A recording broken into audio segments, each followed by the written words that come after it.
What is up guys? Pupunta kami ngayon sa isang Chinese restaurant para mag pre-Christmas dinner. At tuloy celebration na rin ito nung katatapos na basketball tournament ng mga Pinoy ballers dito sa Bon. Si Father Rodel pala ang nag-organize ng lahat ng ito. At dahil kakaunti lang kami, dito na lang kami kakain. Dahil yung iba, natapat na may mga trabaho. Noong last year, dahil madami sila, sa basement ng simbahan sila nag-celebrate. At hindi rin ako naka-attend noon dahil duty rin ako. Nasa 60 din lahat ata kami na players at kakaunti nga lang yung makakapunta ngayon.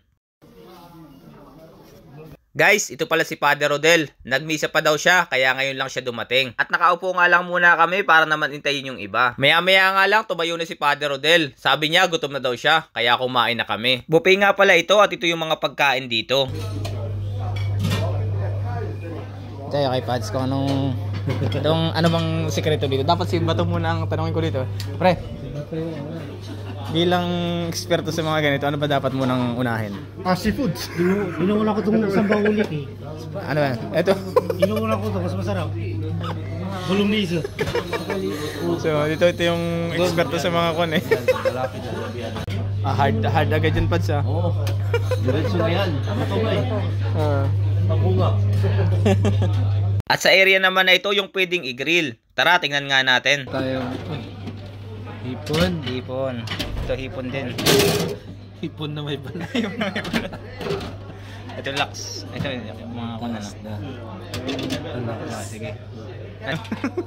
Ano yun? Ay boys. Ay boys, yes.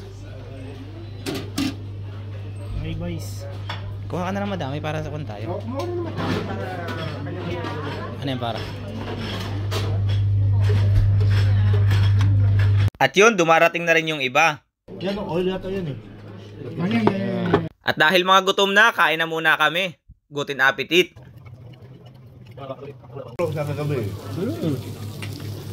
First time yata niyang naglaro eh. Hindi!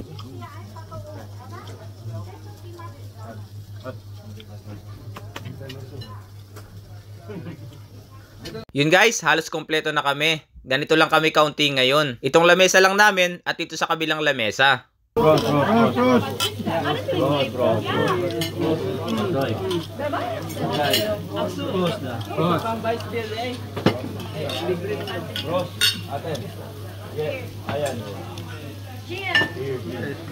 Pagkatapos namin kumain, magbabayad na kami. Nataglan nga din kami dito at halos kaming mga Pilipino lang ang natira dito sa restaurant. Napasarap kasi ang aming kwentuhan. Lalabas na nga kami para naman pumunta sa Hangilar para naman magbilyard. Hindi na masyadong malamig ba? Sa sobrang dami naming nakain, ang babagal lang maglakad. At andito na nga kami kung saan kami maglalaro ng bilyar dahil hindi naman ito kalayuan mula doon sa kinainan namin. At first time ko din lang makapunta dito. Outfit check. Joke lang guys. Ang ganda pala dito dahil malawak at madaming lamesa. Doon sa pinupuntahan namin, kaunti lang. At kaunti na din lang yung tao dahil siguro late na rin kaming dumating. Hindi lang pala basta bilyaran. Pwede din maglaro ng chess at saka dart. Kala ko doon sa kabilang side lang yung bilyaran. Meron pa pala dito at dito yung mas malawak. Ang laki pala nito. Oo.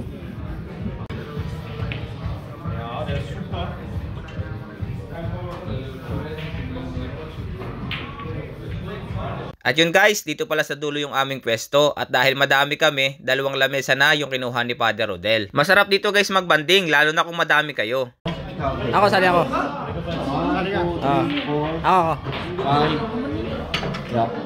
Meron kayo. Disclaimer lang guys, may dala kaming baraha para lang makalaro lahat. Pero wala kaming pustahan. At ito nga, ini-explain ni Pads yung mechanics ng laro. 4 na player dun sa kabila at 4 na player naman dito sa amin. At bunutan daw muna kami kung sino yung mauuna. Oh, heartbreaker. At dahil ako ang nauna, ako ang be-break. Unang sargo, pasok agad ang dos.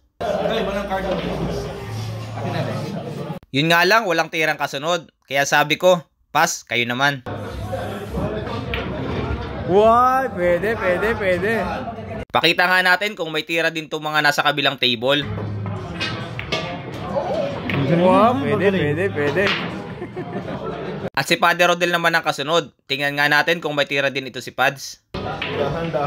Lakas naman. Yun, pwede rin. Tingnan pa nga natin yung kasunod kung maipasok. Territory pala ito ni Pads, home court.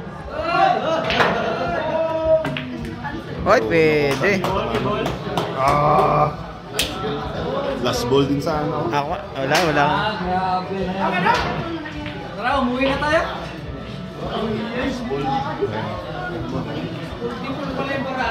At yun guys, panalo si Pad sa unang set. Home court advantage pala ito kaya dito niya kami dinala. Hehehe, joke lang Pads.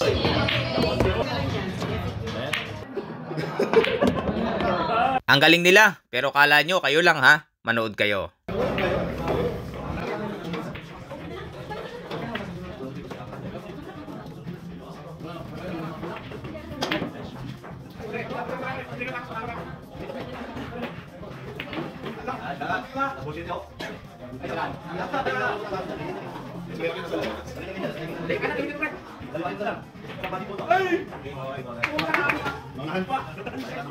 O di ba guys, sabi ko naman sa inyo, hehehe, joke lang. O, cheers muna.